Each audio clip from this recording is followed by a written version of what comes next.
Assalamualaikum warahmatullahi wabarakatuh.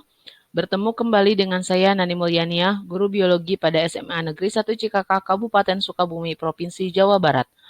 Apa kabarnya anak-anakku sekalian? Semoga tetap sehat dan selalu berada dalam lindungan Allah Subhanahu wa Ta'ala. Pada video pembelajaran kali ini, kita akan memaparkan materi tentang materi genetik. Kamu sudah mendengar tentang gen, DNA, dan kromosom. Biasanya, kalau kamu sering menonton film yang latar belakangnya mengangkat isu-isu kedokteran atau kesehatan, kamu pasti sering dengar yang seperti ini. Tapi sebenarnya, apa sih gen itu? Pengertian gen, DNA, dan RNA. Gen adalah substansi pembawa materi genetik yang diwariskan dari induk kepada keturunannya. Materi genetik tersebut meliputi deoksiribonukleik asid atau DNA dan ribonukleik asid atau RNA. DNA dan RNA ini jumlahnya ada banyak banget loh. Berbagai jenis DNA bergabung untuk membentuk gen, kemudian gen-gen tersebut bergabung untuk membentuk kromosom. Kamu tahu nggak fungsi gen itu apa? Jadi gini, fungsi gen itu ada dua. Fungsi yang pertama adalah membawa informasi genetik dari setiap individu ke keturunannya. Jadi, informasi genetiknya itu disalurkan ke keturunan masing-masing individu.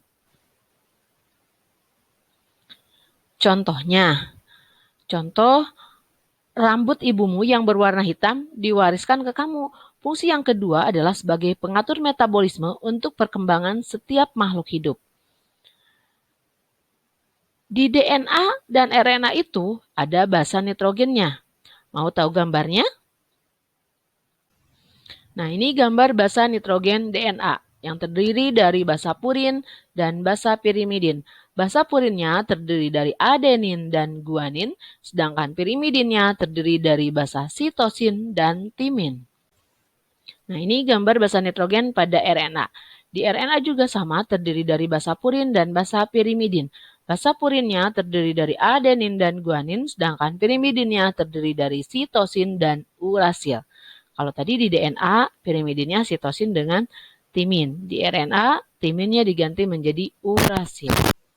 Kira-kira gen itu ada di bagian mana dari tubuh kita? Gen itu ada pada segmen atau lokus yang terletak di kromosom. Gen itu ada yang dominan dan resesif. Gen dominan itu disandikan dengan huruf besar, sedangkan gen resesif itu disandikan dengan huruf kecil. Kumpulan gen yang terletak pada lokus yang bersesuaian dengan fungsi yang sama disebut dengan alel. Unsur DNA dan RNA terdiri dari gula pentosa atau gula berkarbon 5, gugus fosfat, dan basa nitrogen. Basa nitrogennya terdiri dari basa purin dan pirimidin, purinnya terdiri dari adenin dan guanin, dan pirimidin terdiri dari timin dan sitosin kalau pada DNA, sedangkan pirimidin pada RNA, timin, dan urasil.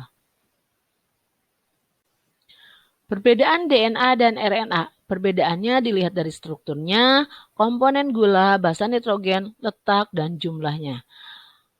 Struktur DNA merupakan rantai double helix atau rantai ganda yang berpilin, sedangkan RNA merupakan rantai tunggal. Komponen gulanya, kalau di DNA gulanya gula deoksiribosa, sedangkan di RNA gulanya gula ribosa.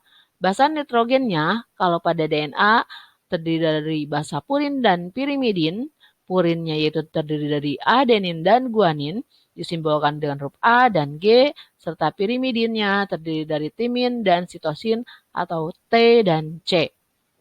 Sedangkan pada RNA, basa purinnya terdiri dari adenin, disimbolkan dengan huruf A, dan guanin disimbolkan dengan huruf G. Pirimidinnya, timin dan urasil, yaitu T dan U. Letaknya, kalau DNA terletak pada inti, kemudian mitokondria dan kloroplas, sedangkan RNA terdapat di inti sel, sitoplasma, ribosom, mitokondria, dan kloroplas. Jumlahnya kalau DNA tetap, kalau RNA bisa berubah-ubah.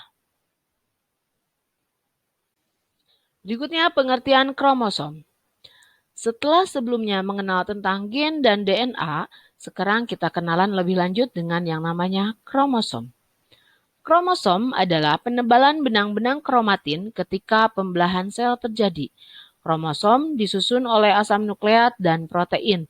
Kromosom ini ada dua jenis, yaitu autosom dan gonosom. Autosom merupakan kromosom yang berperan dalam menentukan bentuk fisik selain kelamin, sedangkan gonosom merupakan kromosom yang berperan dalam menentukan jenis kelamin. Jadi jangan sampai tertukar. Kalau autosom atau kromosom tubuh. Kalau gonosom, kromosom seks. Nah, ini merupakan bagian-bagian dari kromosom. Ada sentromer, kemudian kromatid,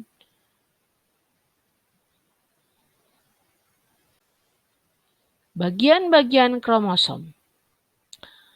Kromosom itu mempunyai beberapa bagian yang berbeda. Bagian yang pertama namanya kromatid. Kromatid merupakan salah satu dari dua lengan yang merupakan hasil replikasi kromosom. Bagian yang kedua namanya sentromer. Sentromer ini adalah pusat kromosom dan tempat melekatnya benang spindle. Bagian yang terakhir namanya kinetokor. Kinetokor sebenarnya adalah bagian dari sentromer. Benang spindle ini melekat pada kinetokor selama masa pembelahan. Kalian tahu nggak benang spindle itu apa?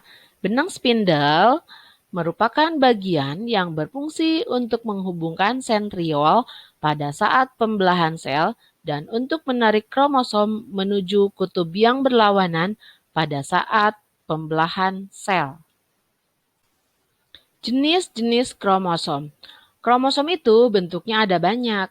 Ada 4 bentuk kromosom, yaitu telosentrik, metasentrik, submetasentrik, dan akrosentrik. Kromosom telosentrik hanya memiliki satu lengan dengan sentromer yang terletak di ujung, sedangkan kromosom metasentrik memiliki dua lengan sama panjang dengan sentromer yang terletak di tengah. Sentromernya metasentrik ini berbentuk huruf pi. Lalu, kalau submetasentrik memiliki dua lengan yang hampir sama panjang dengan sentromer yang terletak hampir di tengah. Bentuknya juga sama seperti huruf pi, hanya lengannya tidak sama panjang. Sedangkan kromosom akrosentrik memiliki dua lengan yang tidak sama panjang dengan sentromer yang berada dekat ujung bagian kromosomnya. Nah, ini gambar macam-macam kromosom. Kalau telosentrik, letak sentromernya ada di ujung. Kalau akrosentrik, memiliki letak sentromer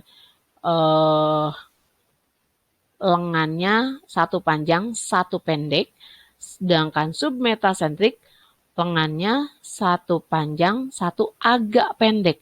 Kalau ini satu panjang, satu pendek, yang ini panjang, yang ini agak pendek. Sedangkan metasentris memiliki lengan yang sama panjang.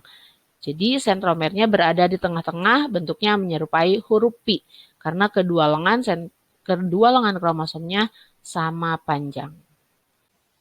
Kiranya cukup sekian yang dapat saya sampaikan. Semoga bermanfaat. Akhirul kalam, wabillahi taufiq wal hidayah. Wassalamualaikum warahmatullahi wabarakatuh.